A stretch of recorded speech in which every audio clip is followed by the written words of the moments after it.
Vas-y, c'est bon, il est grand temps. Bonjour, bonsoir, salut à toutes et à tous. Ici Rigueur, on se retrouve aujourd'hui pour parler du signal. Ah, le signal, c'est quoi, les gars? Eh ben, en gros, le signal, c'est la transmission d'idées instantanées. C'est quelque chose d'assez abstrait, d'assez inconnu que, en gros, il faut croire. C'est pas il faut croire en ça pour que ça marche, en fait. Ça existe partout et ça a des noms différents dépendant de la culture, en fait. C'est en gros l'âme qui communique, c'est ton âme qui communique avec l'âme de l'autre. Par le biais de l'art, on peut très souvent ressentir cette connexion puissante et se sentir connecté aux autres. C'est-à-dire quand on fait un concert, quand on fait une musique et tout, on a cette euphorie en nous qui nous dit on est connecté avec toutes les âmes qui sont autour de nous. C'est-à-dire on est écouté, on est apprécié, on est applaudi et toutes les âmes ensemble sont réunies dans une seule et unique situation. C'est pour ça que tous les groupes de théâtre et tout ce qui touche au niveau de l'art ont des exercices qui les maintiennent ensemble, des exercices de synchronisation. Avec l'âme, il est possible de faire beaucoup de choses. On peut fusionner nos âmes, on peut se connecter aux âmes, on peut même posséder une âme. Moi, j'ai déjà fait sur quelqu'un. Croyez-le ou non, j'ai déjà fait sur quelqu'un. J'étais en CI, chambre d'isolement. La personne qui était à côté de moi n'arrêtait pas de crier. Je me suis concentré sur elle et j'ai forcé mon esprit pour lui dire arrête de crier. Elle s'est arrêtée de crier. Et le temps que je reste concentré, elle ne criait pas. Et dès que j'ai arrêté de me concentrer, elle s'est remise à crier. J'ai fait un cas de possession, j'en ai été capable parce qu'à un moment, mon histoire commence à La Ciotat. En fait, pour vous parler du signal, il faut que je vous parle de comment moi je me suis éveillé au signal. D'après les règles qui m'ont été dites, et déjà pour commencer, les règles du signal sont les suivantes. 1. Apprends à brouiller ton signal parce que tout le monde t'entend. 2.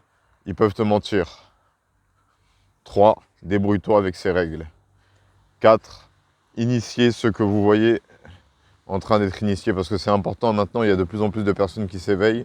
Et le premier biais du signal, c'est la musique. C'est pour ça que beaucoup de personnes veulent faire de la musique. Qu'elles soient douées, qu'elles ne soient pas douées, elles veulent être reconnues pour le signal, elles veulent faire de la musique, elles veulent envoyer un signal à l'humanité. Le signal, ça peut être la télépathie, la communication c'est la transmission d'idées instantanées d'une âme à une autre. Et en fait, c'est les âmes qui communiquent. C'est-à-dire que si tu n'es pas capable de sentir ta propre âme, tu n'es pas capable de sentir ton signal. Mais tu as ton instinct qui te guide vers les bons choix à faire, vers les bonnes choses. Tu es capable de ressentir l'énergie des choses, la présence et comprendre l'importance de cet arbre et de quelque chose ici.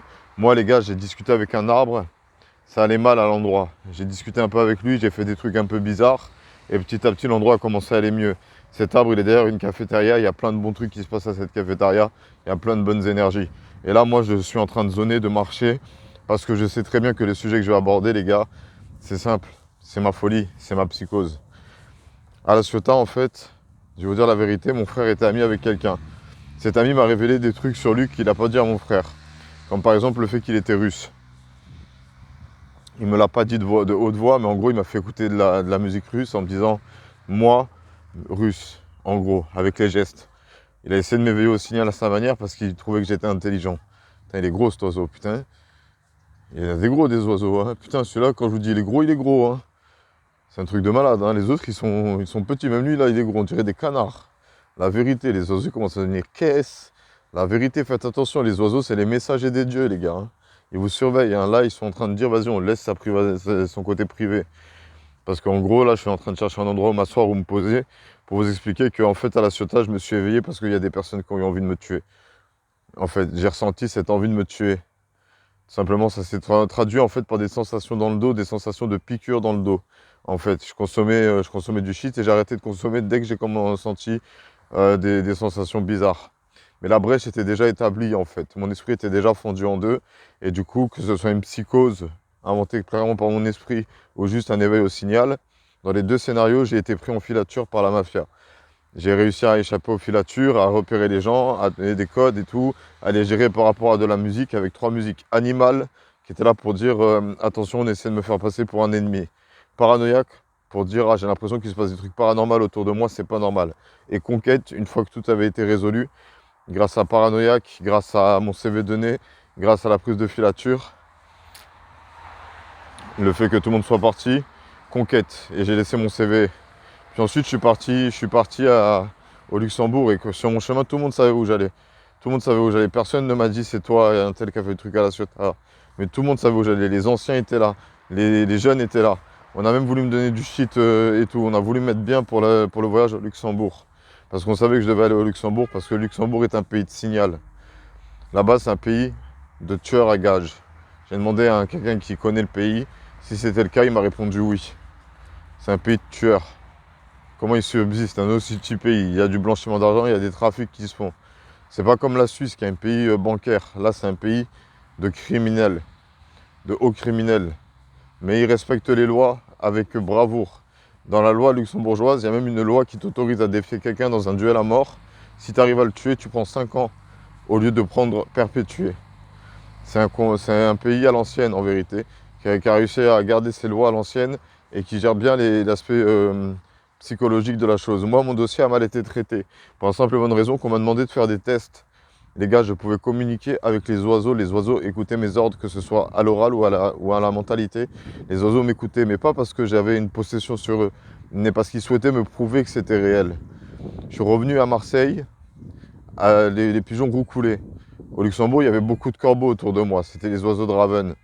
Les oiseaux de, comment ils s'appelaient déjà? De Corbac, de Corbeau, de Krau. Elle a fini par se baptiser Raven. Et même c'est un blaze qui est stylé. Les mouettes, c'est les oiseaux de justice. Ils surveillent et tout, ils chantent. Et là, ils me demandent de faire attention, mais ils surveillent en même temps qu'il m'arrive rien de mal. Parce que cette vidéo-là, en gros, les gars, je vais vous expliquer. C'est moi qui suis à l'origine de l'éveil. J'ai éveillé mon pouvoir, d'après les voix dans ma tête, ce serait la libération de potentiel et l'absorption de potentiel. En gros, je suis capable de libérer le potentiel d'une âme et d'absorber le potentiel d'une âme. Là, je ne le contrôle plus. Avant, j'arrivais à le contrôler. Quand j'étais au Luxembourg, je m'en suis sorti comme ça. J'ai libéré plein de potentiel partout, à droite, à gauche, en haut, en bas. Tout le monde était au taquet et tout, content de se sentir plus puissant d'un coup. Même les enfants, ils étaient là. J'ai mon potentiel libéré. Mais lorsque je me suis réveillé chez moi de ma seconde psychose, j'ai récupéré tout le potentiel que j'avais donné. Et ça a créé tout un système, toute une hiérarchie. Parce qu'on avait perdu Blue et Red. Blue et Red qui étaient en gros les entités qui géraient la Terre. C'était les deux anges qui protégeaient la Terre. Parce qu'on est là à voyager dans l'espace, mais on ne sait pas ce qu'il y a dans l'espace. J'appelle ça des anges, les gars, mais c'est des extraterrestres. Les anges, ils existent, hein, mais ils ne sont pas physiques. C'est des choses qu'on ne peut pas percevoir, on ne peut pas astral. Là, il y en a deux qui me surveillent, je les sens. Je les vois à peu près, ils sont discrets, parce que je n'ai pas parlé de Grey dans mon vlog. Parce que ça, c'est la suite d'un vlog que j'ai écrit, justement, où je parlais un peu de tout ça. Grey, c'est le 13e qui est apparu, après moi. Il venait d'un autre univers pour le conquérir. C'était le champion de son univers qui est venu défier notre univers. Et moi, j'ai fait un plan pour qu'il me laisse tranquille. Les immortels, les voix dans ma tête ont respecté que je souhaitais être tranquille. C'est pour ça qu'en fait, ils font appel à moi seulement lorsque c'est la merde. J'ai une psychose tous les février, parce que peut-être que c'est en février qu'ils ont décidé de se battre tous ensemble. Tous les février, depuis ma première psychose, depuis 2019. Février 2019, grosse psychose. Février 2020, psychose. Février 2021, petite psychose. Février 2022, cette psychose. J'ai l'impression que c'est un truc de ouf. C'est un truc de ouf. Pourtant, j'étais sous médicaments en février. En février 2020, j'étais au CHNP luxembourgeois, au BU6. Les gars, je faisais des voyages astrales. Quand je dormais, je pouvais sortir de mon corps et voir ce qui se passait sur les étages. Et ça, c'est véridique, avec preuve à l'appui et témoignage de ma femme. Enfin, ma femme. De mon ami, maintenant. De mon point de vue, elle m'a un peu trahi. Je ne sais pas si elle verra cette vidéo, je pense pas, mais elle n'a pas cherché à me retrouver. Elle pensait que j'étais passé à autre chose, mais non. Je me suis assuré, j'attendais juste sa réponse, en fait. Parce qu'on a fait une correspondance. Elle aussi, elle est là-bas pour des histoires un peu similaires. J'ai réussi à faire en sorte que ça se débloque pour elle, grâce à ma présence. Là, j'ai juste hâte d'aller voir le juge des libertés pour ma situation, pour lui balancer toute la vérité sur ce qui s'est passé me concernant.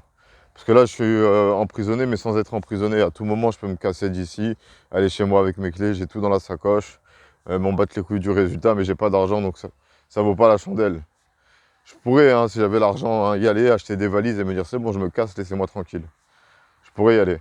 Mais je suis sous contrainte et tout, il y a des papiers et compagnie, vas-y, les pompiers, la police, ils peuvent venir me chercher et me ramener à Valvert.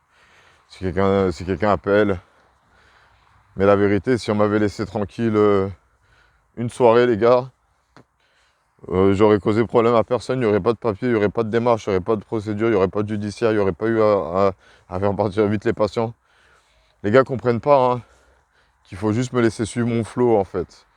Parce que c'est ça qui a permis plusieurs fois. Yémen-Qatar, les gars, c'est du sérieux. Maintenant, ils ont la Coupe du Monde. Hein. J'ai fait le plan Yémen-Qatar pour sauver ma famille de la mafia. Ils ne le savent pas. Ils ne veulent pas y croire. Mais c'est moi qui ai donné l'ordre. Et c'est là où c'est reparti en couille. Le terrorisme de Macron, c'est mon idée de lui envoyer des lettres, hein.